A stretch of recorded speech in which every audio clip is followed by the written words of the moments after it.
everyone, welcome back. If you're new to my channel, welcome. I'm so happy to have you guys all here, both old and new subscribers alike. You guys are such beautiful souls. Any chance that I get to remind you of that, I'm going to remind you of that. I just have such a sense of gratitude for your love and your support and your positive energy exchange. It's sent right back to you, okay? It's the reason that I'm here.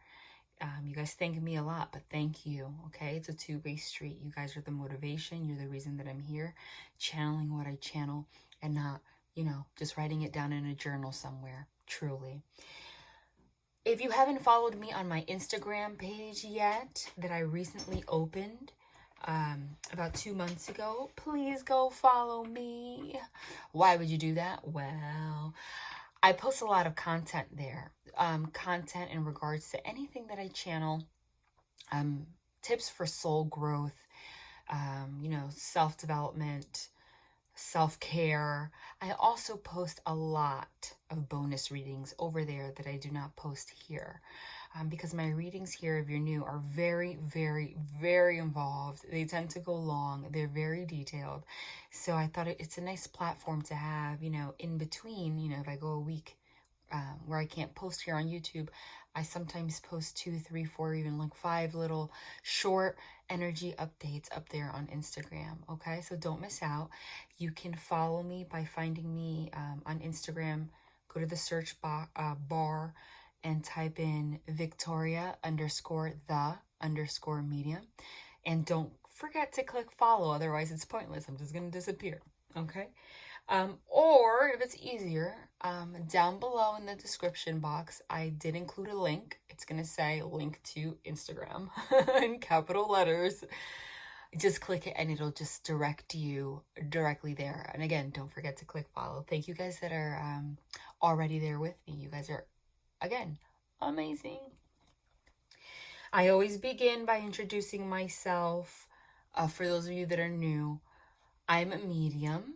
That is my natural ability. I'm a no tools reader. What on earth does that mean? It means that my main ability is to channel those on the other side, spirit, my spirit team, those that have crossed over, etc.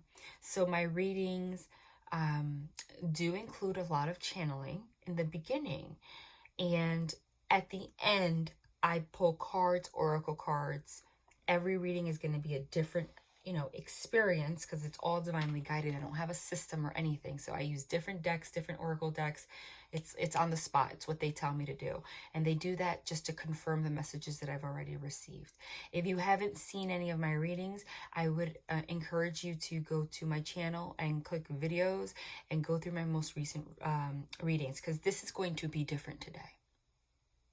I was guided to channel some ish. Okay, so I'm not sure that I'm going to pull tarot here, and it doesn't even matter, because what I'm being guided to channel right now for you guys is to encourage you guys to grow spiritually, to encourage you guys to go within, for you to understand your dynamics between you and whoever you have a soul connection with a little bit more. And this ultimately is what's going to lead you to abundance, to happiness, okay? To union with somebody and have an equal give and take. There is just I'm already channeling. There is just such an intense energy right now. And it's been draining me because, like you guys know, I am a medium.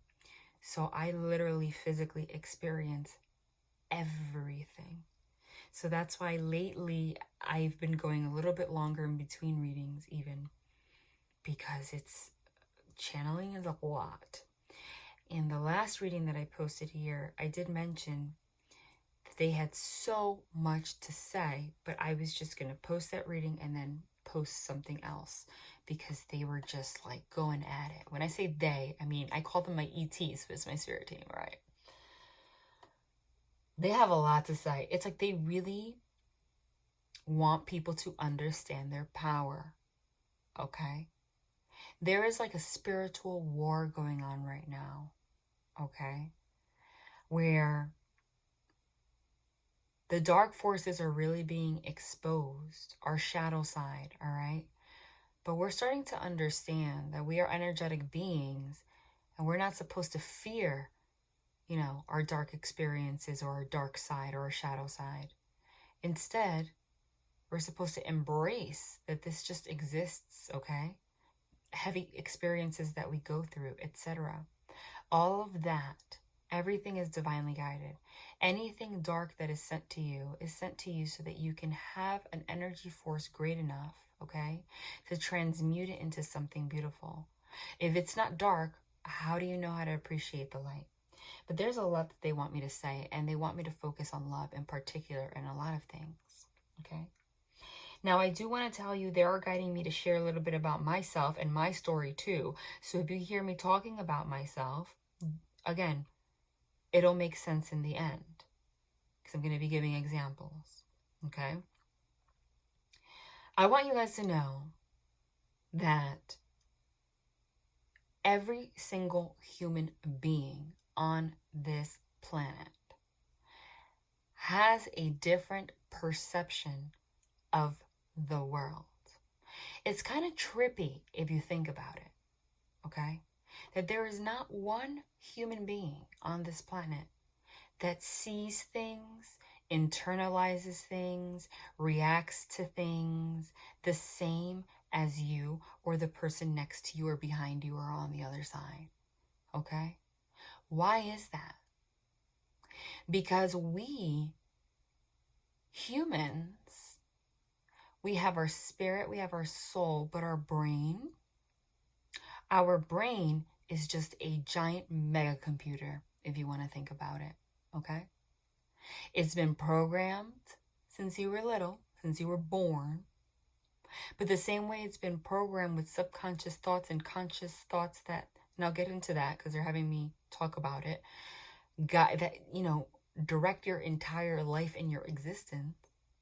It's also able to change. You can also rewire and reprogram yourself so you're not feeling or perceiving these dark forces or dark experiences as dark, okay? They just had me throw my deck on the floor as I said that. That's like their way of like really emphasizing that, okay? If you think about it, something that you might perceive as a dark experience might not even be a dark experience for the person next to you. But everyone agrees that dark forces exist. How do you measure that, right? What we're here to learn, okay, is that all these fields of study are not meant to be separated, okay? Spirituality, religion, psychology, neuroscience. The separation is what has caused us so much pain and suffering. The divine is giving us the puzzle pieces to so many different aspects of reality so that we can put it together and understand and take our power back, okay? Hopefully by the end of this video, it'll guide you to make the changes that they are telling me that they want you to make. I'm going to talk about myself very quickly so you understand a couple things about me and how it relates to perception. You guys thank me a lot. You probably have this perception of me, that I'm gifted, I'm a medium, right, etc., etc. And that's how you see me, okay? As this ultimate positive human being, most likely, right? And that's great. I am not saying that I'm not positive. But let me tell you a little bit about myself. Okay. I've been a medium since I was a child. That was my natural ability. Mediumship was the biggest source of trauma for me growing up. It was a big source because there is nothing in school that tells you that, these kind of gifts exist or what to do, right? Instead, society, molds you and tries to program you into thinking that there may be something wrong, etc. I used to have all sorts of anxiety growing up because I would hear things, see things, even things that were confirmed by my family that were true, you know, like people that have passed, so they believe me. But there's nothing ever wrong with me, you know? But my grandmother was also a medium, so it was a different understanding. But with that being said, okay, I also grew up in a very dysfunctional home, like a lot of us have. A lot of light workers or people that are led to or have a calling to do what I do are purposely, again, put on this planet to experience dark experiences. Seriously. It's on purpose. So that we can change ancestral patterns. We are responsible for that.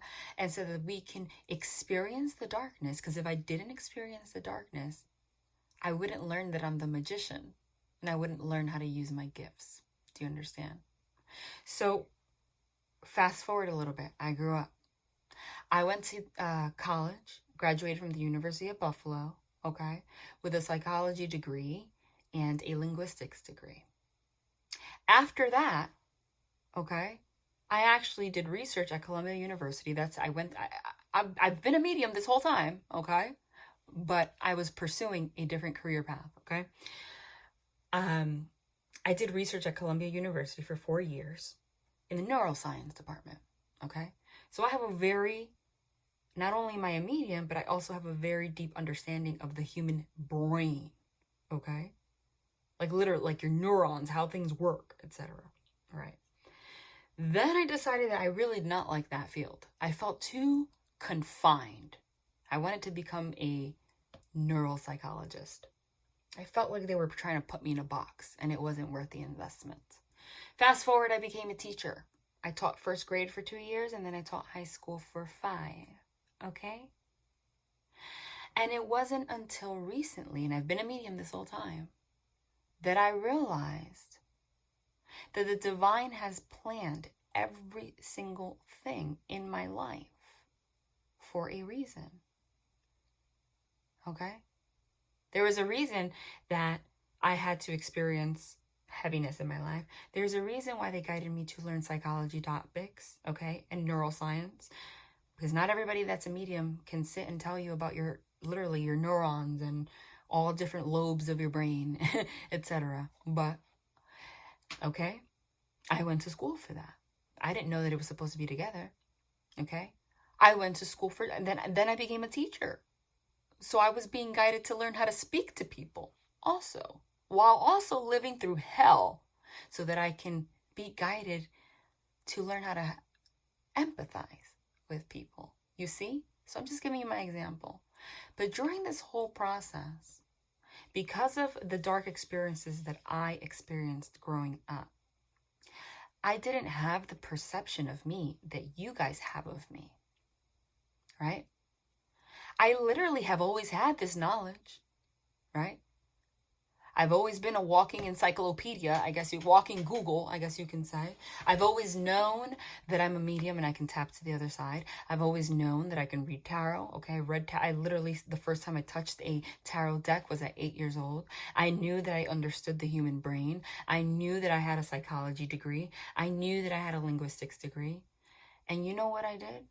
I never, ever perceived it as valuable enough to share it. Okay. In my perception, it was just, I went to school for this and I did research for 4 years and I just know this stuff. And my perception was that it was just something ordinary, okay, and not really that important to share. It's nothing that the person next to me doesn't know or can't figure out.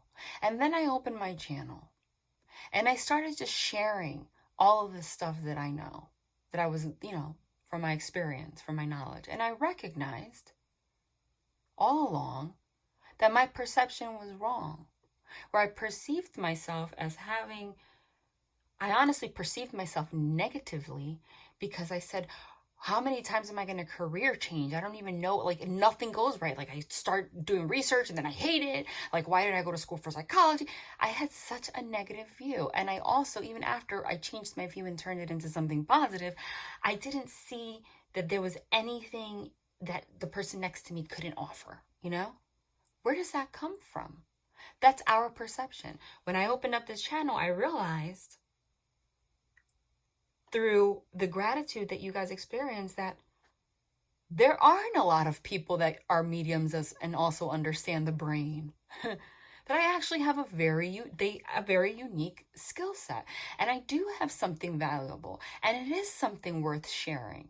And it's not something that the person next to me is going to understand easily, even though for me it's very easy. I never saw anything about what I know or what I understand as, like, you know, anything that would be difficult for anyone else to understand. You understand? But that came from a place of not loving myself enough to see value in any of that. Okay? Because of dark experiences that I experienced.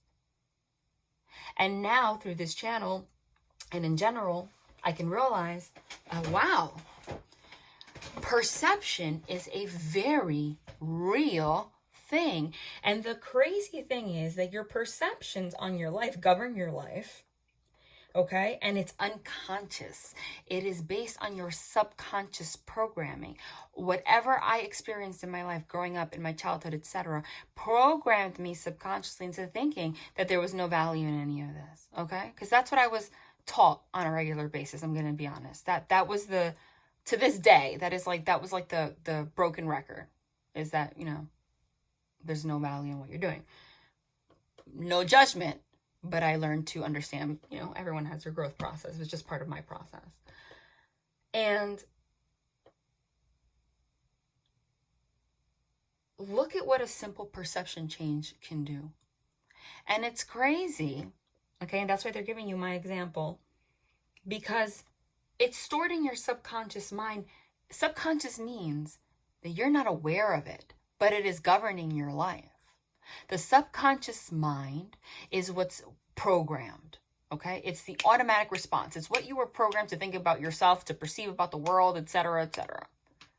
Your ego and your conscious mind, okay, is simply there. It doesn't have bad intention. It's there to protect you, okay? The ego's job is to create a false sense of self, a false self mask that will guide you to make decisions every moment of your life. Decisions that will avoid you feeling the pain or the fear that is stored in your subconscious mind for whatever reason. Instead of leading you to the subconscious, it doesn't lead you to the subconscious mind to reprogram. It simply protects you. Do you understand? So when we live in a society where no one teaches neuroscience or the fact that your brain is a computer and the fact that you can reprogram it, you're just unconscious. Like I was unconscious. I'm like, okay, yeah, I know all this stuff. I'm a medium. Yeah, okay, so? And it's making such a big difference in the world, you know? But because it's stored in your subconscious mind, it is your reality. And I'm really emphasizing that. When something's your reality, that means it's real for you. It doesn't have to be real for the person next to you, but you believe that it is. And it's like, it's autopilot, you know? Like there is no way to even snap out of it because the person next to me doesn't even know that I feel this way or this is how I view the world. Okay? Why are they guiding me to share this? Because they want me to spark something in you so that you can know that you can dissect your subconscious programming. What is it about you, okay, that, let's say, cannot let go of this person? One guided message that they're guiding me to share right now is to stop watching so many tarot readings on YouTube. And I'm a tarot reader medium on YouTube. That is why the readings that I post have a lot to do with soul growth and then information, not just he's going to call you, expect a call tomorrow, etc., etc. That does not guide you towards union or raises your vibration in any way, that creates an addiction. So if you are constantly, let's say you're having a difficulty in a relationship and you seek tarot, but you're seeking tarot because you want to make sense of a situation so bad, not seeking tarot because you want to listen to something like this and grow, okay? Ask yourself why. Are you avoiding your own healing? Are you avoiding what makes you feel so terrible about being separated from this person? Or is it that you don't want to feel the shame that you may feel, you know? Or you don't want to feel that you may possibly subconsciously blame yourself because you think you made the wrong choice again in love and you don't want to face that. Like, how could I be so stupid? Maybe that's a subconscious thought. Whether that's right or wrong doesn't matter, right? So instead, you go to great lengths to try to dissect and understand what someone else is possibly going through in their perception so that you can make sense of it, and it could somehow make you feel better about the situation. But that's false. Yes, this does help to understand someone else's perception, but the reason they had me explain my situation was because you never will completely understand somebody else's perception, and you cannot love or blame your way into a relationship. That is the mistake. The mistake is being outward focused. Okay? The mistake is being outward focused. You cannot, I posted something on Instagram, and I'm going to say it here again. You cannot change the way somebody feels about themselves, meaning their subconscious programming, by showing them love and giving them everything. You can inspire that person, okay, to make changes. But you know how? It's not by being pushy, okay? It's by teaching them to love themselves, by you reflecting to them that you love yourself. Like me, what I'm doing right now. I'm reflecting to you the self-love that I have for myself and the journey that I've gone through so that you can look in the mirror and maybe see something you're not seeing. Do you understand? The reason they had me go into detail about my example, okay, again, is so that you understand. The more you push somebody into understanding your perspective on why things are going wrong, okay, or I show him so much love, he doesn't get it, or he doesn't want to accept it, or he always leaves. That's their own journey, okay? That's their own journey. A lot of these counterparts I've been channeling have feelings of inadequacy, have their own subconscious programming that they need to rewire. How are you going to encourage them to grow? By pushing them and having them create more ego-based reactions to the fear they have of connection, or by becoming the light yourself? That's the whole point, okay? And let me be honest. Do you really believe you have a soul connection with this person? Answer that. Do you really believe? Do you truly, truly, truly believe you have a soul connection with this person? Was your answer yes? Right? Was it yes? Well then, damn. If you truly believe you have a soul connection with this person, why are you so concerned to be compulsively watching tarot readings to see what they're thinking? If you really truly believe you have a soul connection with them, then your soul should know, you should feel it, that you're always going to be connected, right? Yeah. Yep. Now, I do want to point out, because I am a medium,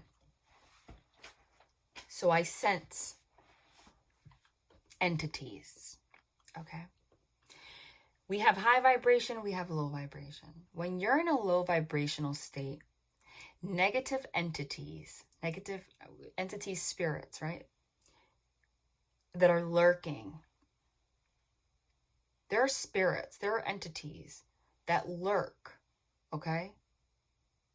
On this earthly plane, that haven't transitioned to the other side, whose goal is, okay, to be used by dark forces to cling on to people who have low vibration and suck the energy out of you.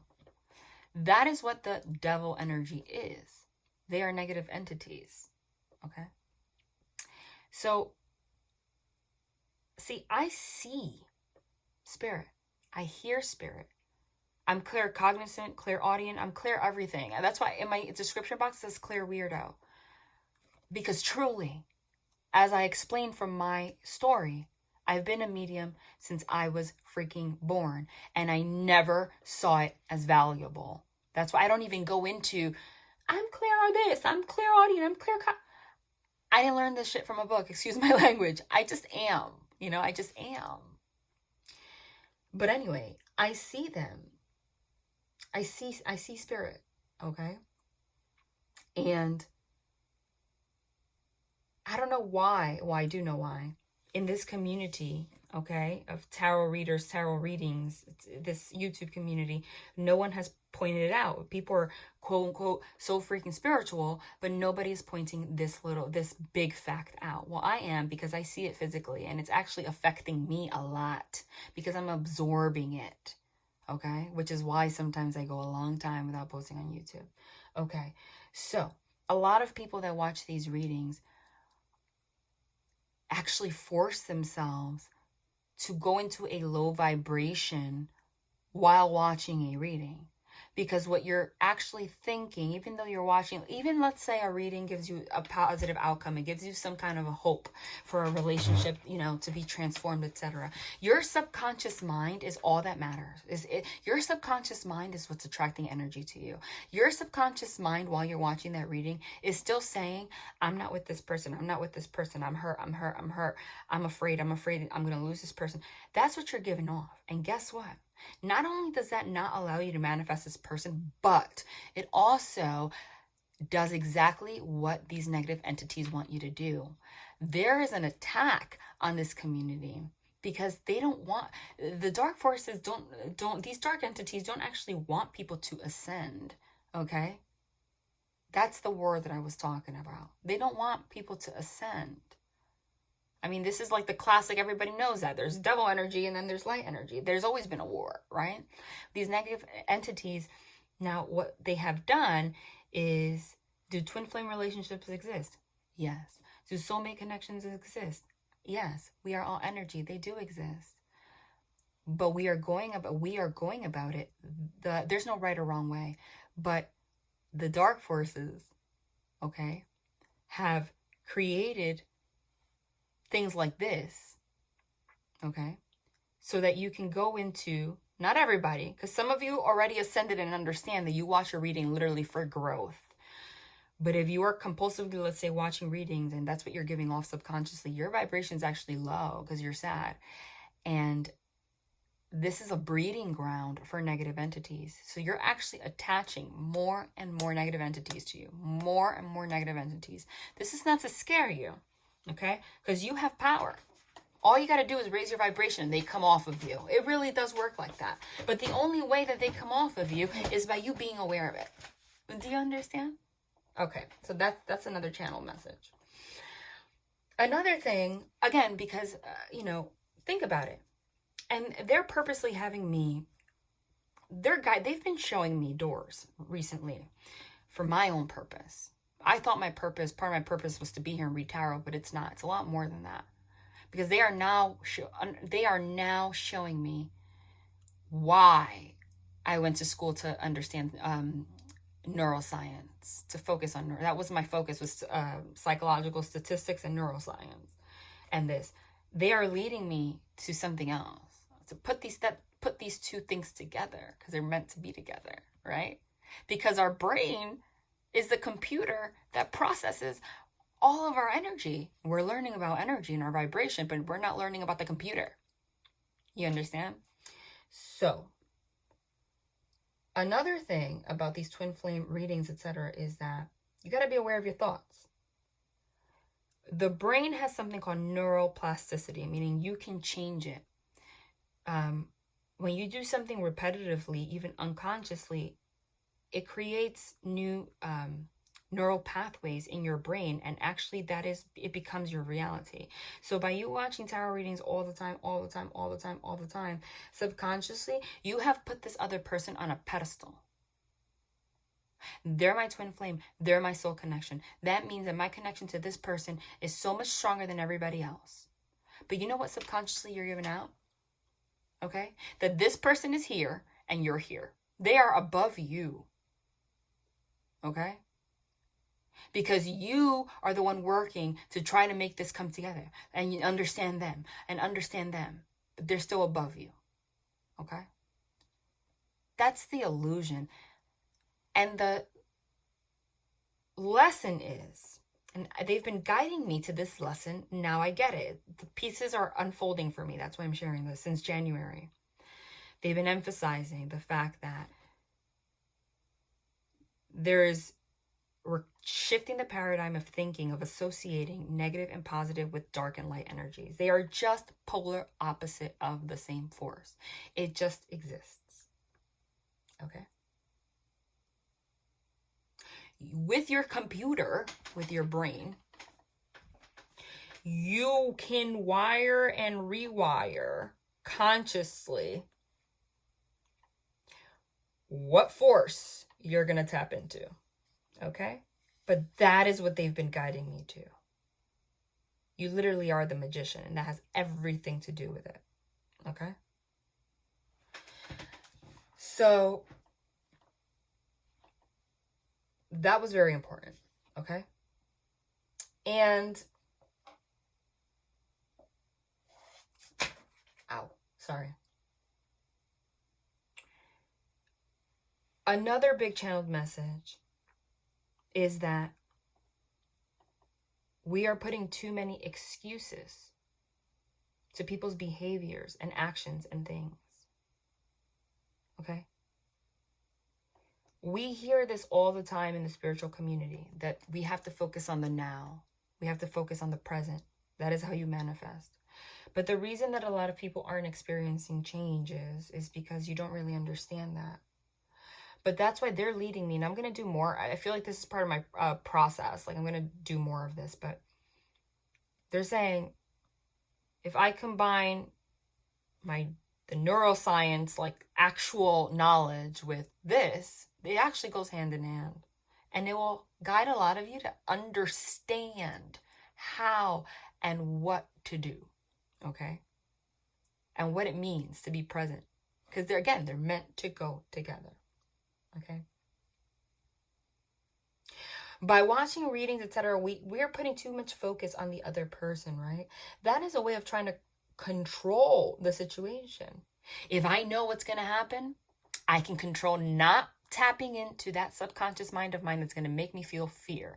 In a way, that's your ego. Your ego is leading you to want to know the outcome. Do you understand that? Because your ego, again, doesn't have bad intention. That's why you don't perceive it as you're doing anything bad, okay? Your ego's job is here to protect you, so you don't go into your subconscious mind and tap into those feelings of fear, okay, that govern your life. So it goes through great lengths to guide your every action, but to protect you. And it is just your reality. Like, you don't even think, these aren't even big things. These are just everyday things, like going on YouTube, clicking a reading, listening to it. And actually, that is your ego a lot of times. If you're doing that without the intention of wanting to grow, you're trying to control something. You're trying to find out too much so that maybe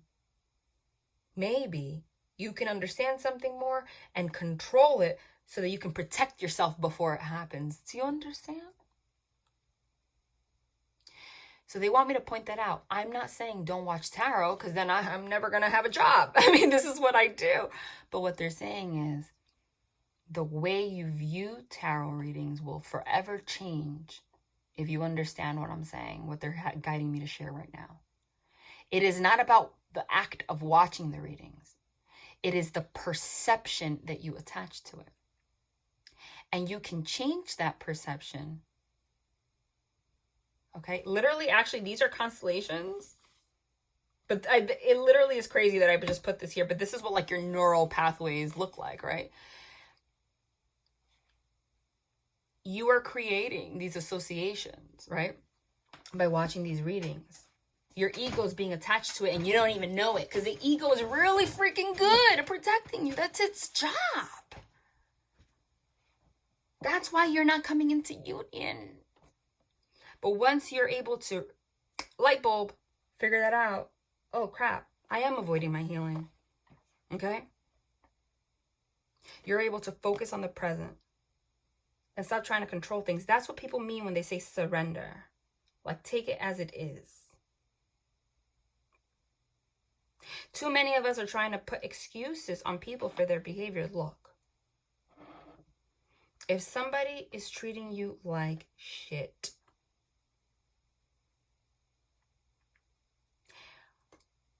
I don't care. And again, I'm channeling. I don't care if they're your twin flame or your soulmate. That is where they are right now, present moment in their journey. So that means right now, present moment, they are treating you like shit. That means right now, present moment, they feel like shit about themselves, because that's why they can treat other people like shit. Excuse my language. What we're doing, because the false idea of love, the illusion, which is really ego, is putting understanding to why they may be treating us like this. Okay? And this is part of the twin flame journey. They're going through this. Again, great. You have the knowledge. Great. But take the knowledge and internalize it for yourself, for your own growth. Once you take this knowledge and use it in the opposite way, use it as a way to focus on them even more and excuse them even more. You're using it as a way not to feel the pain of the fact that they're actually just treating you like shit. Then you're not actually on this journey. You think you're on this journey. You're not on this journey. You've been stuck for a long time. And I'm telling you, things can change overnight as soon as you understand this. Okay? They have been also like emphasizing that there's no such thing as good or bad. We're not God to be judging people's journey and what they're experiencing. But we are angry, or we get hurt, or we become compulsive in watching readings and all these negative patterns. You know why we fall into those devil energies? Because whatever they're experiencing right now that has them act like they're not decent human beings, okay? And hurting people because they're hurting inside, okay? Whatever that is, okay? Is sparking a pain response in you, okay? So you're seeking, your brain instantly is like, I need to do something to make myself feel better. It's the same as a drug. It's a form of self-sabotage. You don't even know it. We're not here to judge their journey. We're here to understand. Just see it what it is. You're in fear that if you just accept that they're not being decent human beings right now and they're actually treating you like crap, that they're all of a sudden not going to be your twin flame anymore or your soulmate anymore. Listen, you might not even be conscious of it, but if you break this down, yeah, that really is it. You might be afraid that it just goes down to, again, yourself trying to protect yourself from fear, trying to avoid maybe, or even the possibility that you thought this was your twin flame and they're not, and you feel shame for giving so much of yourself to somebody and you don't want to face it. So instead you try to understand it. Okay? Basically, when you're not focused on the present, that's what you're doing. When you're not focused on the present, it's because you're an ego. You're looking for everything to avoid the present. And you can't heal or come into union or even talk about twin flames if you can't focus on the present. And every time you guys comment about this person this person that, ego. Nobody is forcing you to be with them. If you're with them in those in these kind of circumstances, and there's something within you that is allowing that. Okay? Again, but you have to let go of guilt and shame associated with allowing that. We have to stop being so hard on ourselves and understand that it's part of the human experience. We're supposed to experience these things. Okay? We are wired to feel helpless and focus on survival, right? We're put here. We can't survive on our own. We're put here as babies, okay? And the first neural pathways that are being created is all about survival and how to do that, and the fact that you can't survive on your own, okay? Now, depending on the programming that was put on your childhood, etc., after that, or with relationships or life, it still goes down to the same thing. So you're tricking yourself into thinking, like your body, your brain process it this way, that, you know, when somebody is hurting you to this degree, okay, when it's somebody that you love, that's what makes it difficult. That's why it's hard when it's a relationship. When it's somebody that you love, your brain does not know any different. I'm telling you, your brain is just like a freaking calculator computer. Like it doesn't really discern as much as you think it discerns. It's just impulse and reaction. Okay? So the first feeling of love that you felt was the love of a parent. Okay? It's all about survival. So you associated, your earliest associations were the fact that you have love of a parent because they are giving you milk or formula or breast milk, whatever, so that you can survive. And then you create those associations. Okay, whoever helps me, whoever I connect to in a loving way, it's because they're helping me survive. What happens if you have a baby and you create that association, and then the mom, let's say it's a drug addict, and like neglects the baby, the baby's like starving for like a week? What happens? The baby's gonna lose its shit, right? Because it's starving, because nobody is nurturing it, because they don't feel loved, they feel helpless.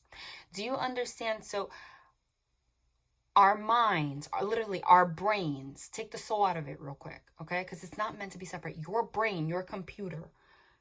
Love is it's processed one way. Attachment is processed in one way. Okay? There's no different. There is differences, but in your brain, it's just like, okay, this is attachment. So I'm going to the attachment center of my brain.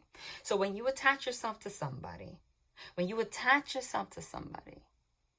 and associate love with that attachment, and they hurt you, your brain instantly, literally feels and reacts the same way that baby would feel if you had a caring caregiver for like a week or two of your life and then like just completely neglected you. It is fear, pain.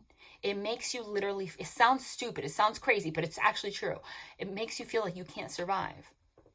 This has nothing to do with pride. Nobody wants to say, oh, I don't feel like I can't survive without a freaking man or a woman. That's not what I'm saying. What I'm saying is this is completely subconscious. This is just how your brain processes it. Like literally, that's why it feels so bad. That's why it feels so bad. And our task here is to recognize that we were just wired that way because as humans, we're destined to experience these things for that same reason, because we're born helpless. We're born helpless. That's why. It is when you become an adult. It is when you have the moment, and you don't really have to be an adult to get here. I mean, with the generations, this is going to change. This is the shift. This is the shift that's happening. Okay, this is the actual shift. The people are going to actually live their lives and know this instantly. Okay. that when you shift your perception and you realize that that is the foundation of everything, you become in control and in power of your own reality now. So now once you have the understanding that your entire processing is based on the fact that you were born helpless and survival and fear response, once you understand that, that is what is governing your life. And once you disassociate that from like shame or guilt and know that that's just like every human on the face of this planet, because that's just how you're wired. Once you understand that and understand that it is your job to become, hopefully, a lot of people don't, aware of this, you can actually, now you're old enough to go back into the subconscious mind and remove those associations. That is now in spirituality. You see, I'm combining both fields because they led me to have a degree in one and also be a medium. So they want me to do this. This is my purpose. That is what in spirituality community, they talk about detachment. It's all about detachment. The art of non-attachment. Non-attachment, that's how you love. Why? It's not meant to be separate. The only way that you can attain non-attachment, okay, which means learning how to love somebody, but not feeling the instant feeling in your stomach you're going to throw up because they're hurting you and you're trying to understand and trying to protect yourself because you feel like a baby in a crib dying because that's how your brain's associating it. That's what non-attachment is. It's when you learn that you can go into your subconscious mind and recognize, oh, I feel this way because I was wired this way. But I don't have to associate love with survival anymore. I can associate love with just loving now. I can just do that. That's the trick. And you will shift your entire reality. Not even conscious of it. You will shift your entire reality. Because everything you do from that moment on is closer to love. Because it's further away from attachment. You're not helpless anymore. You're not helpless anymore. You're not a baby anymore. You think you grew up, but listen, the majority of the planet has not been growing up the way the divine wants you to grow up for generations now. That's what we're ascending doing. That's what we're understanding this now. Okay? That's what growing up means now. Is learning that you have the power now to go into your subconscious mind and disassociate and change those neurons, you know, and not associate love with survival anymore. You love because you love.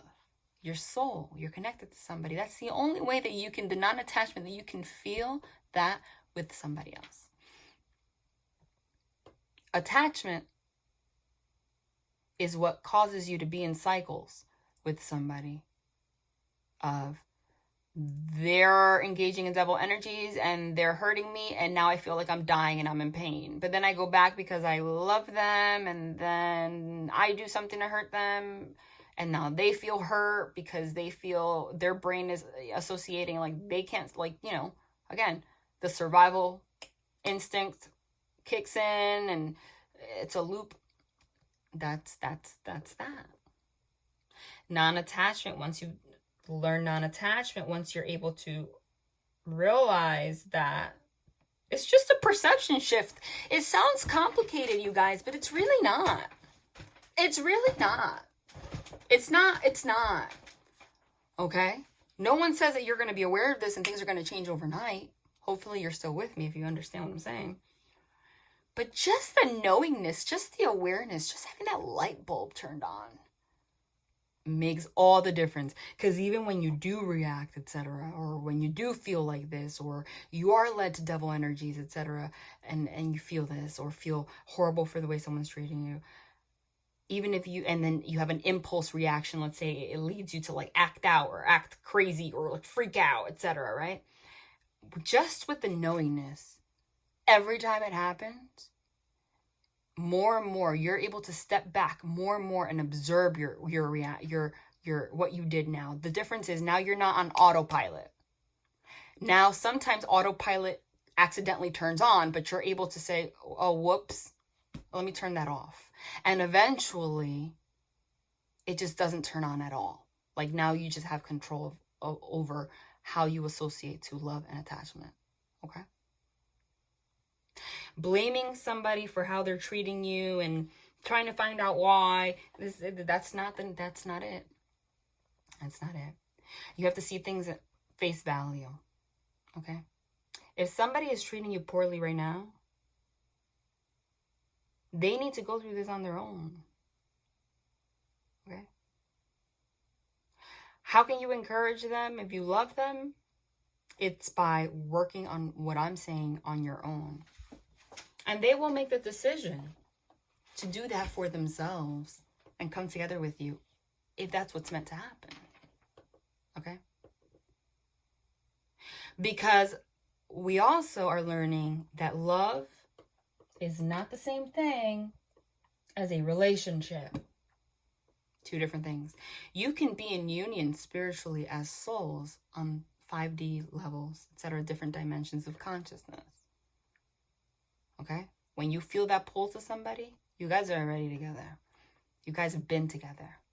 If you feel that pull, that love for, like, you don't know why, it's just there.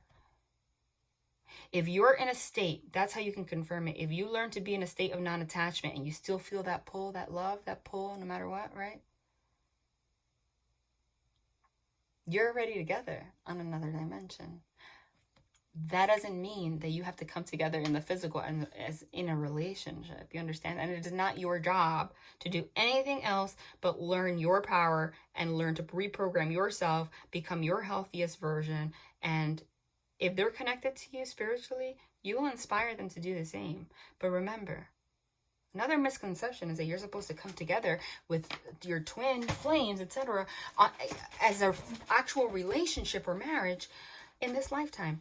Time and space is a freaking illusion. You see, so I keep bouncing back from neuroscience, psychology, and spirituality, and maybe even religion. Because you see how I'm doing that? Because I'm channeling this right now. They're right here around me. It's not meant to be separate. Okay? There is no such thing as time, space. It's said in science, it's said in spirituality, etc. Okay? We are energy. Okay? We cannot destroy energy. With that being said, this energetic bond that you have with this person already exists. Okay?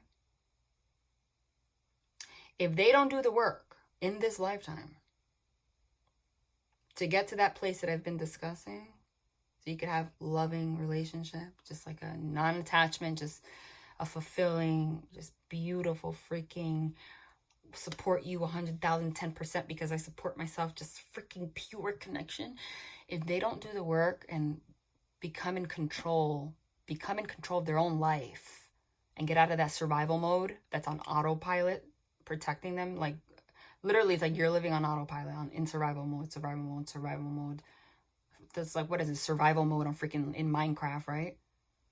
If they go their whole life and don't learn to switch out of that, you're not coming into union in the physical. That doesn't mean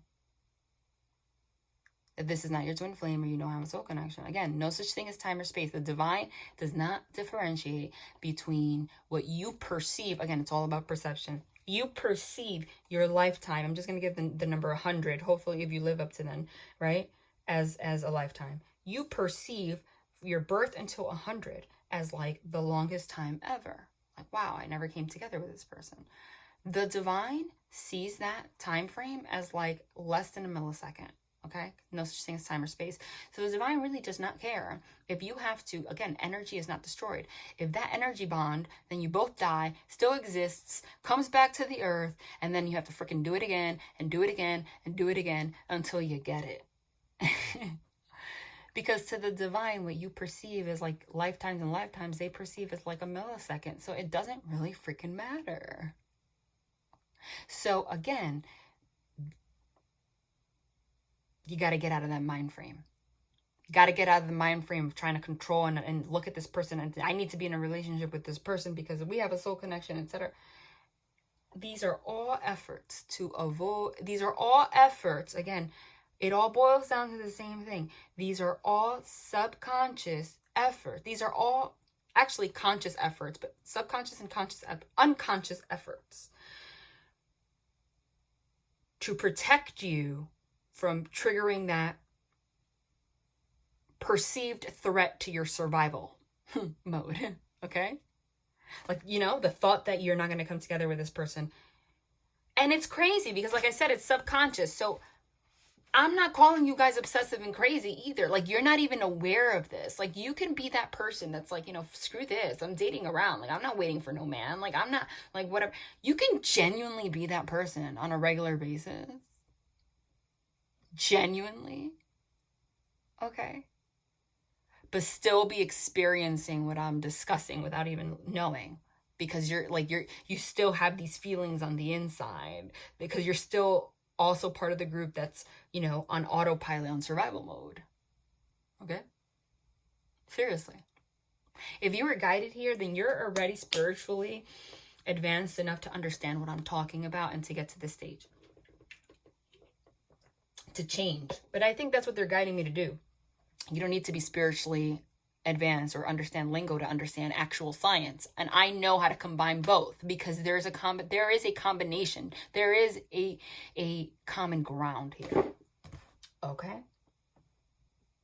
Now we have to, like I said, stop, besides that, blaming people for their actions. What you're doing by doing that, again, is attracting more of that to your own life. You're really only doing that because you feel shame that you accepted it. That's the truth. I'm gonna be honest. Okay? Let's play with that whole perception trick again. I'll use myself as an example. I don't care. You guys perceive me as a spiritual leader, a medium. I'm here. I'm love, etc. What if I told you that I was like the biggest freaking asshole? Excuse my language. They'll probably like demonetize now. You know, seriously. When I was in my early 20s and like some parts of my teenage years. What if I told you that? Would you want to perceive that? If you saw me right now, would you want to judge me as a person? No, because look at what I'm doing for the community. But I was able to change. Have I ever had ill intention? No. But I was unable to have healthy relationships 100% because of the home that I grew up in, okay? Until I took control of my life, okay? So I have experienced that myself. So a lot of times that, you know, that's why I'm able to give readings in such a neutral place. Because I've been on both ends. Remember, we have divine masculine, divine feminine energies in us both, okay? At some point, you didn't act so wonderful, okay? And I can guarantee that a large majority of you have, at some point in your life, not acted so wonderful in a relationship with somebody, but have had the ability to change. Change your perception of self, change your reality, change your behavior, right?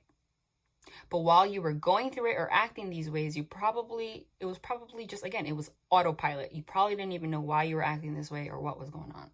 But you changed, right? So what gives you the right to blame this other person for going through the same things, just on a different timeline? Okay? That's all that it is, right?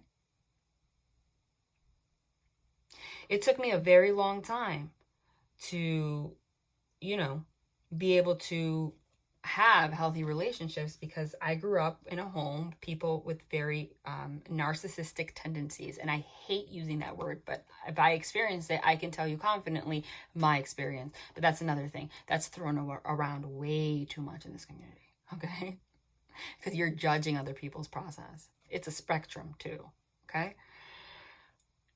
You could have very easily, that's why I'm able to, again, be neutral, very easily in my early 20s called me, I could have been the person that you were commenting about that was a narcissist. 100%. You probably don't even want to accept that right now because you don't perceive me in that fashion. And I'm here putting myself in the dark putting this out there, because I'm here to show you that stop judging people and blaming people and pointing fingers at people and focusing on people. People are just going through their experience. I was never a freaking narcissist, but I had narcissistic tendencies. When an outsider would have perceived narcissistic tendencies in me because I was living based off fear responses, okay? And couldn't attach to people very well. So I would like run from people, you know? I couldn't like be with people because I was afraid that I was going to get hurt, etc. A lot of us have been there. If you happen to come across somebody that's actually very secure in their attachment style and you act like that, it seems like you're a freaking narcissist. Like, wow, this person just leaves. They only think about themselves. That's why we can't use that term so loosely. It's not that freaking simple. It's not that simple to be labeling people that. And you are blocking, if you really believe you have a soul connection with this person, you judging this person's process means you don't believe in them. You got to pick one, honey. You got to pick either you love this person and believe you have a soul connection with them, or you got to pick the side of judging this person, okay? And stopping them from their growth and your growth. You got to pick a side, either with them or against them. Okay? Because by judging their process means you judge humans in general. That means that you don't understand what's going on. That means that you're perceiving the entire connection and relationship through the view of, again, survival mode. Anything that could attack me, anything that this person or the other person or whoever in the world is doing, I'm hypervigilant to how people act, and I'm going to label them and be hypervigilant of how everyone acts because I'm in survival mode. That's not your job. That's what it means by going inward. Your job is not to do that. Your job is to learn that you don't have to live your life being outward focused to protect yourself. Your job is to be inward focused and be like, oh shit, I don't have to be in survival mode in the first place. Okay? I just have to understand that I love myself enough to have boundaries and know when to walk away when someone in the present moment, again, everyone has a different perception of reality and it shifts for everyone. It could shift every day, okay? This person that I love right now, doesn't matter what I do, what I say, their reality, their perception of reality is not going to match my perception of reality right now because they have fear, or they have a fear of rejection, or fear of abandonment, or childhood trauma they haven't dealt with, or PTSD, or mental health issues that they haven't dealt with, whatever the case may be. It's so many lists for the reasons that they act the way they act. But the point is, their perception is what creates their reality and their actions, and that's very real to them, okay? So by you pushing and pushing and blaming, or not doing that, you could also be in the opposite end of the spectrum. You could also be the person that's not blaming or being negative or not being argumentative. You could be the person that's like over loving and loving, and I'm going to support you no matter what. And I'm never going to give up on our relationship. And I'm never going to give up. And chasing this person again. Do you realize that that is an example of opposite ends of the same freaking force? Both of them are displaying that you don't understand non-attachment. That's not love. You don't have boundaries. Okay?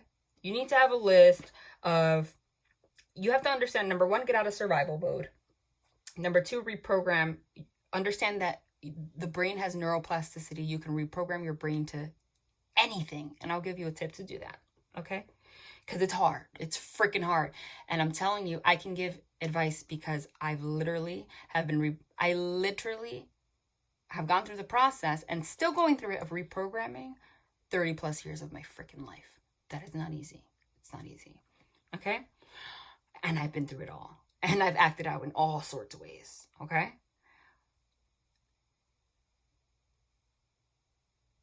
I lost my train of thought just now. Oh yeah, so they're opposite ends of the same, but it's the same thing, okay? Whether you're blaming your way or criticizing and being argumentative with them all the time, or being that person that's chasing and I'm always going to love you. We have a soul connection. I'm never going to give up. I can't let go, etc., etc. You're still operating from survival mode. You still feel like the fact that this person, you know, is acting out or acting in these ways that are hurtful are threatening you, and you are not ready to snap out of your ego and recognize that love has to let go, surrender. Go within and instead ask yourself, why am I engaging in these cycles of arguing with this person? Why am I allowing myself to go in and out of my life like this? What do I need to do?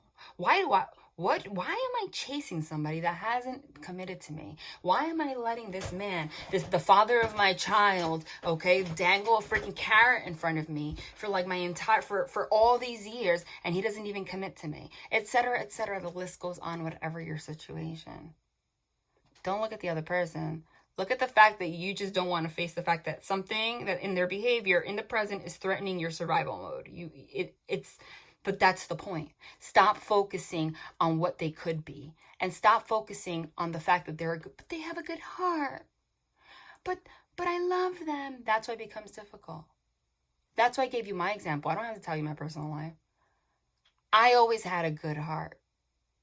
I still have a good heart. My heart is very pure. And I was still able to act in ways that I would describe was completely, just not cool. And in times of my life, my early 20s especially. Self-sabotage, central. But I had a heart of gold and nobody saw. But I wasn't ready to see it myself. Okay? Do you understand? So that's where it becomes tricky. You can't let go because they have such a good heart, but I know they're going to change, etc. That's great. But right now, you have to accept this is who they are. It is possible that they don't care right now. Okay? I don't care if they love you, you had a relationship for 5 years. If they act like they don't care right now. For whatever reason they're experiencing, again, just remember, it's more complex than just a threat to you, It's not just about, they don't care, hearing that hurts me. That's not true, because this person loves me. It's beyond that. It's understanding that, somebody at the present moment could literally not care because they are wired in a way to protect themselves in that way for whatever reason. So that means you guys, if you really love this person, you have to not attach and understand what love really is. Okay? Okay? Do that. Do that. Your vibration alone will raise so freaking high that if you truly believe you have a soul connection with this person, guess what happens? You naturally shift the dynamic without even realizing it. Because remember, when we make these changes, we make conscious changes, and then we actually make like 1 million freaking changes, subconscious changes, and we don't even realize it, but it literally translates to every little tiny bit action of our entire daily experience. It manifests that way. It's like it gains momentum. So by you going inward, be like accepting they're being an a-hole right now. This is just the truth. Okay? And it's hurting me. I can't let go because it's a threat to me. You change that. Reprogram yourself. If you have a soul connection, truly, you shouldn't be worried about anything. Because by you doing that, this is, again, going back to, now I'm going to add physics to it. It's just science. If you are connected, you raise your vibe high enough, they have to meet you. It gains momentum. They have to meet you. They will meet you. They will meet you. They will meet you. Okay? Truly. Right? Now, with that being said, I knew they had to share a lot of stuff. Okay? A lot of stuff. But it really means a lot to me. I am not here. Okay? I am not here just to tell you timelines and who to call. I think you've realized that on my channel already, long ago. That's not my purpose. It doesn't come out of me. You want me to be completely honest?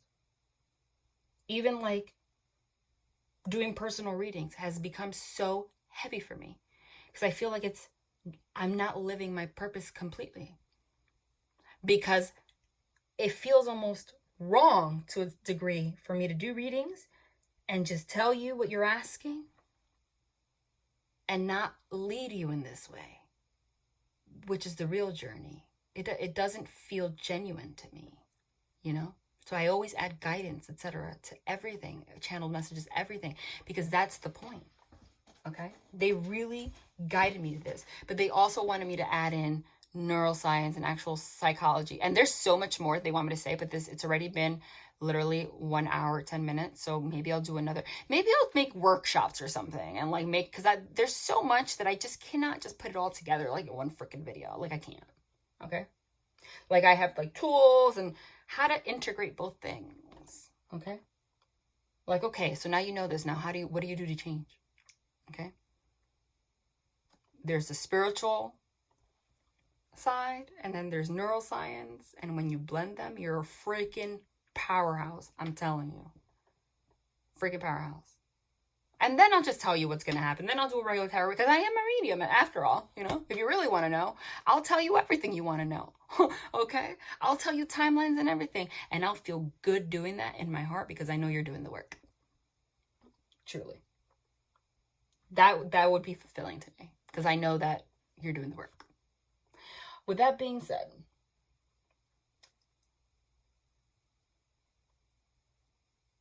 yeah.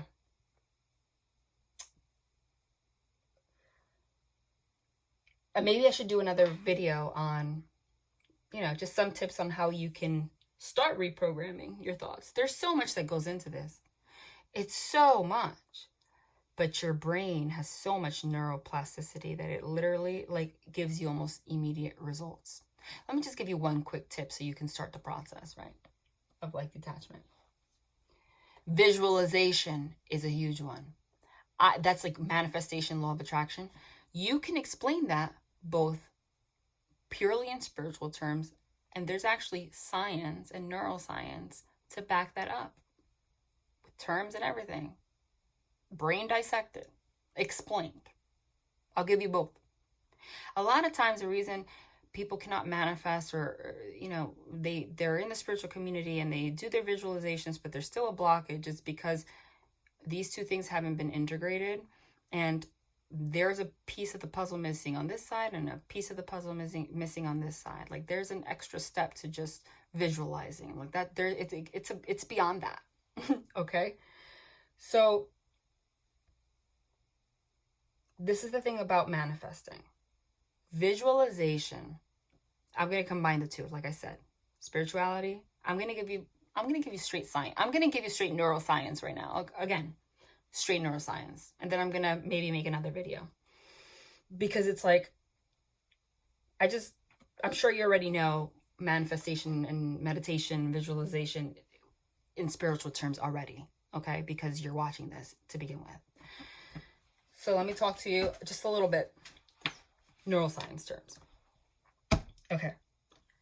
Your brain, like I explained, literally is a computer. Your brain is not as it is complex, but it's not as smart as you think. That's the thing. It's complex. And it can change. It's complex. But it is not as smart as you think. That's not going to make sense to you. For example,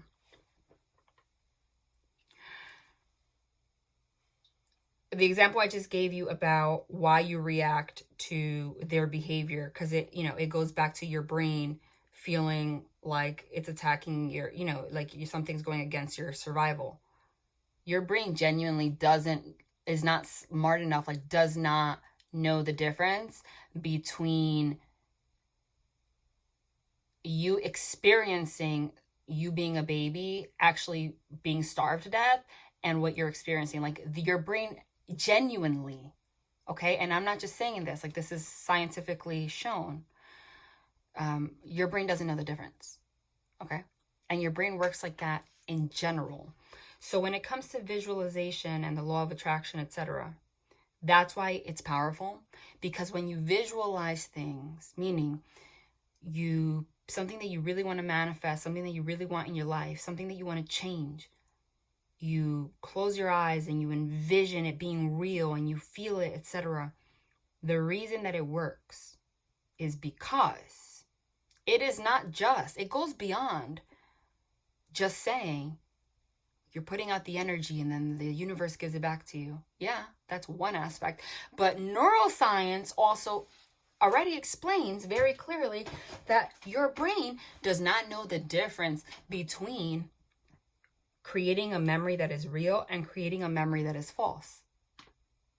Like creating a memory in your mind that actually happened and creating a memory that you just created, like by thinking, by dreaming about it. Your brain actually does not know the freaking difference. It doesn't. Which is also, again, why our subconscious programming governs our life.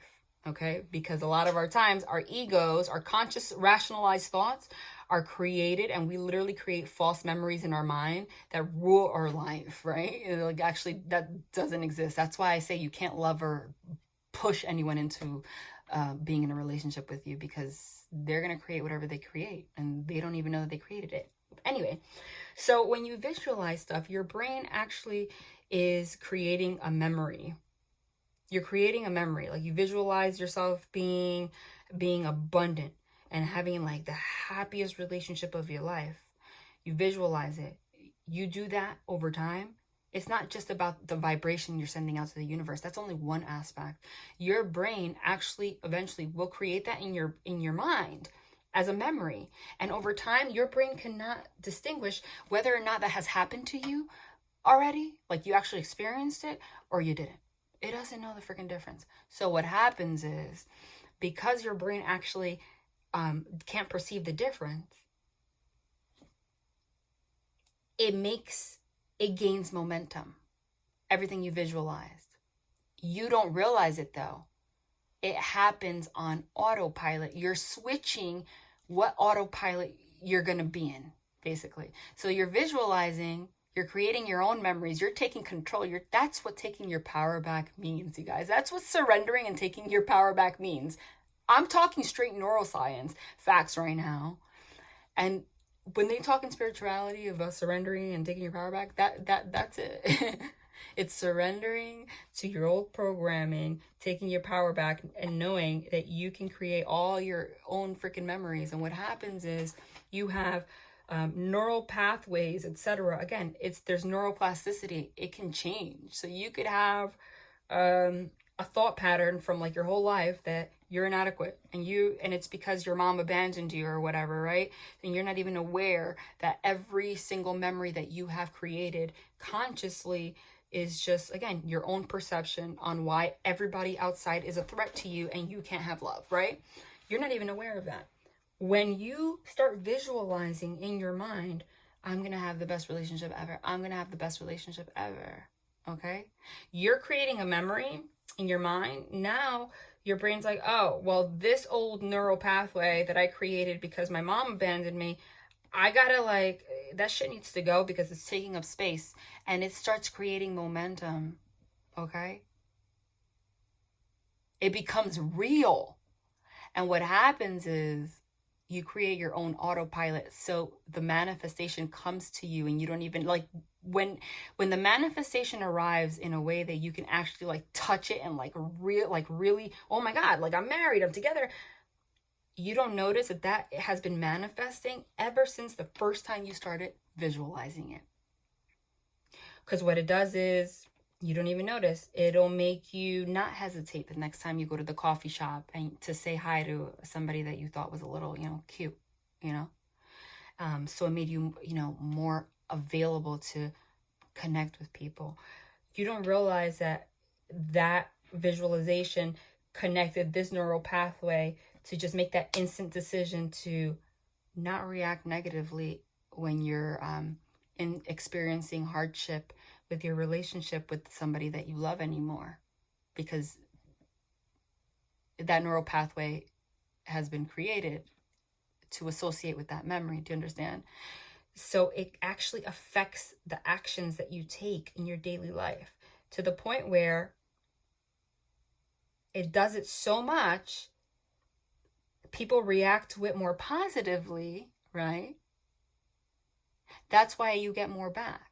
Because not only are you creating new neural pathways and taking out that old programming, but you're also being conditioned by the outside stimuli, like the people that are reacting good to these changes, you know? So it's like you visualize what you want, then you start creating new neural pathways. All your old ways of thinking start to disappear. And as you create new neural pathways, everybody around you starts like really showing you so much love and support and happy because you're acting in such a more high vibration way that just creates even more neural pathways of positivity and abundance, because it's like, okay, yeah, you create a new neural pathway. This is the way to go. Keep going, keep going, keep going, keep going. You're doing a good job.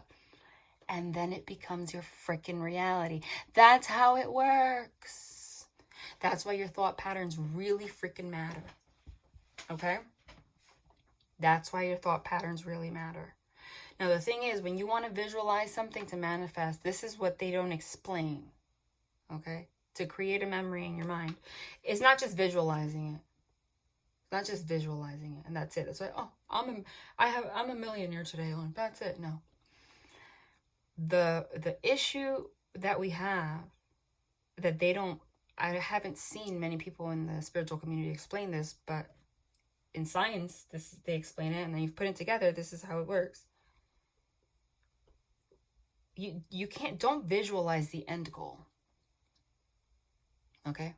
The end goal is huge. If right now you're in a place where you're running off ego, like you're still in the stage where you're watching tarot readings and saying he's an asshole because he's treating me bad, you are very far away from like the memory of like really actually having the memory of being in a really abundant, wonderful relationship. Like it's going to take a lot of work between you and this person to even get to that to make that a reality. Okay, because you guys are not in a good place right now. Do you understand? So if you are in this negative space with this person and you're visualizing this, it's too much. It's too much. Okay? It's it actually creates like negative associations. It's too far apart. What you're supposed to do, okay? Like imagine somebody like telling you, hey, I'm going to throw a party tomorrow. I need a little bit of help. Can you just provide catering for like 600 people? You know? Imagine somebody dumping that on you. Instead of saying, hey, I'm throwing a party tomorrow. Can you bring like some napkins and some forks for me, like disposable? You know, you can handle that. And you could turn that into an action. But if somebody just asks you right now, they need help and they need catering for 600 people by tomorrow, you're like, there's no way. You don't want to create. You will subconsciously create, no way, that's impossible. Those associations with your visualizations, if you focus on visualizing and manifesting like something really, really grand. Okay, that's why it doesn't work for a lot of people. They just like, I'm going to focus on the fact that I'm going to be a billionaire tomorrow. That's not how it works. Instead, make visualization a part of your daily routine. Every single day at a certain, whether through meditating in the morning, it doesn't even have to be forever. It could be for literally 2 minutes in the morning. 2 minutes before you leave your bed. Actually, when you're waking up, it's the best time because you're in a state of consciousness. You're in the right state for you to actually program. That's actually a fact also. So you just visualize what instead what you're going to do is you're going to be conscious of, let's say it's an abundant relationship that you want, right? Be conscious of the fact that you want an abundant relationship. But the visualizations that you're going to do every single day are going to be the steps to being there. Like day 1, visualize hugging somebody for like freaking 30 minutes. And then the next step is not just visualizing. You have to attach feeling and action to it. Visualize it, hugging somebody for 30 minutes. Feel on the inside what that feels for you. Now you're creating positive feelings and associations. You never forget feelings, okay? And then take an action related to that. Either go hug somebody, or if you're visualizing money, go online and Google, you know, just because, like, research a topic that you like. Let's say you want to own a restaurant or something, right? Google how to start a restaurant and just read about it. Not with the intention of, I'm going to do this right now. That's too much. Your brain's going to create negative associations subconsciously without you realizing. Just research it. So again, visualize a step, a small step. Feel the feelings. Be aware of the feelings. Get up. Take an action related to it for like a minute or two. This process only has to be like 10 minutes of your daily routine, literally in the morning. That's it. And then that's it. Do that every single day, but every time visualize something a little bit bigger. Next, visualize you having the job that you want, okay? And how you would feel if you had this job. Is you feel like you would have an abundant relationship with somebody if you had this job. If you could just go after that dream, you could be financially stable to have a relationship. Feel how how happy that would make you. Then get up, go on your computer and Google, I don't know, wedding dresses, or Google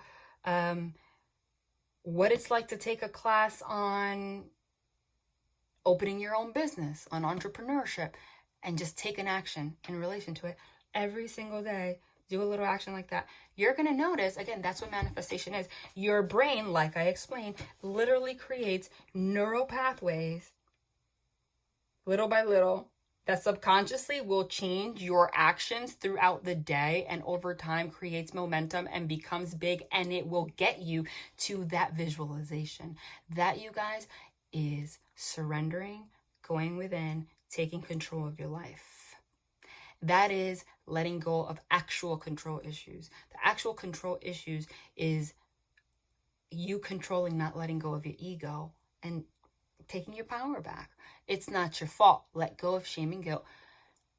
We are shifting paradigms. We're getting to a state where eventually a few generations in the future, these are going to be things that are not going to be foreign concepts to children, for example. They're going to already know that they can access their subconscious mind. They may be taught in schools how to reprogram their brain, etc. That's where we're headed. Right now, you can't have shame for, all these feelings that you're getting and these feelings of lack and not knowing, because you were just born helpless and based your entire life on survival and fear, and nobody ever told you you can do something about it. Okay? That's that. That's what it means not being outward focused. That's what it means by you actually control your entire destiny. Okay? And also, don't put yourself down when you react crazy or something to these people that are ghosting you and neglecting you. You want me to add neuroscience to that shit too? Because I'm going to do it. I'm going to do it.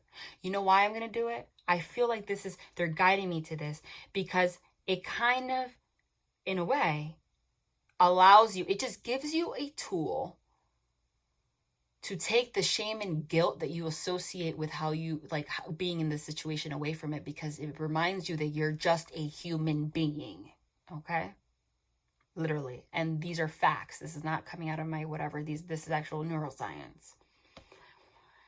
The amygdala. The amygdala is a part in our brain in temporal lobe. Again, we're animals. The only thing that the amygdala, you can Google that, is responsible for, okay, is fight, flight, freeze. It's recognizing threats. Something happens, your amygdala is like, oh shit, I'm threatened, something's gonna harm me. Boom! Reaction. You can't control it. There's nothing you can do. There's nothing you can do. There's nothing you can do. Okay? So for example, you might think you're not compatible with somebody, or somebody might think that you have an aggressive personality. You can't figure out, why am I blowing up with this freaking person when I am such a calm person on a regular basis with everybody else? You know, again, literally everyone can have a different perception of you because you're reacting differently to everybody's reality. That's the truth. So it's like, I don't know, I dated someone before you and I was like freaking the most calm person, mellow on this planet. Like, what is it? Like, why it does it have to be so difficult with this person? Oh, it's because they're my twin flame, etc. Yeah, that's an aspect of it. That's your soul. You're connected to this person. But, okay, this is what taking your power back. This is where surrendering and taking your power back again comes into play. This is going to be the second example I'm going to give, and then I'm done. This is a lot. Okay. You have to get out of the fact that you have a soul connection with this person for a minute. And again, set your boundaries. Instead of blaming, set your boundaries on what you will accept and not accept. Once you start to recognize patterns, you realize, oh, this person's not in the right state of mind for this to be healthy right now. So you can detach.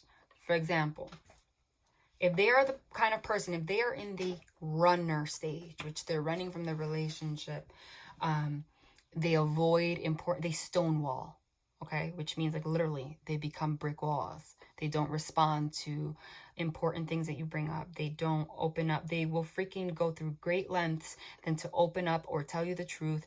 And they end up lying and manipulating, even if they have a good heart. That's why you're attached to them, because they have such a hard time opening up. Okay? They have such a hard time expressing themselves. The issue, what happens, the disconnect happens. The reason you guys go through these cycles is because the soul tie is there and the love is there. So you know this person's a good person. So you have that part of your brain remembering that about them. But then you have your animalistic side of the brain, your amygdala, okay, that responds to somebody not reacting, not opening up. Your brain is wired, again, for survival. Your brain does not know the difference that it's your boyfriend, your husband, or if you're still, like, doesn't even know your age. Time is an illusion. Your brain doesn't know that you're not a baby anymore, and actually the non-responsiveness is coming from your caregiver, and you're going to die now because they need to feed you. Do you understand? Your amygdala, when somebody doesn't open up, or somebody ghosts, or somebody runs, okay? Boom! You have no control. Fight, flight, freeze. You're either going to become explosive, you're either going to run away, or you're going to shut down. But then you have the side of your brain and your soul that's like, but this person's such a, but I know they're a good person. I know. That is the journey, you guys. When you get to the place of recognizing that that's what's happening, and that person recognizes that the, running away, etc., is them, their subconscious mind controlling their life and not making changes and dealing with their issues, and you not feeling shame and wanting to chase, you not feeling shame about the fact that you've been reacting or exploding to this person, and, wanting to chase them because you remember that you love them. Get rid of that shame, those feelings, and just, again, take your power back and realize, oh, what happened was I didn't set a boundary and realize that this person doesn't want to stop stonewalling, and I have an animal brain, and my amygdala, you can be conscious of your amygdala and that this is happening as much as you want. You can stop it from happening a little bit, but you're still going to have that response because that's just there, honey. Like, that's just human. Like, that, the amygdala is there. There is a way to program it so it can, you can react less. There is. I'm not going to go on and on maybe, about that. But as of now, you're just exploding every single time this person's not giving you what you want. Okay? And the reason that you're exploding to this person, like I said, I'm going to go back to the beginning, in particular, is because it's real love, because it's love. So your brain doesn't know. All your brain knows is that this this neglect energy in combination with love energy equals you're gonna die. Explosion, fight, flight, freeze, because it's the same combination when you're a baby. The love energy of your mom plus neglect energy means you're gonna die. So you're gonna cry, you're gonna fight, you're gonna cry, or you're gonna die. Okay, do you understand that? It's just your brain does not know the difference. That's why it is hard not to react when these kind of behaviors exist and there's love there, because your brain doesn't know the difference. When those two are combined, that's what happens. Okay, but the control comes from you. When you become aware, you are able to increase the chances, if you really love this person, of making this shit work. That's why I said that making this work, no one said it's easy, but it has to be a conscious decision from both people.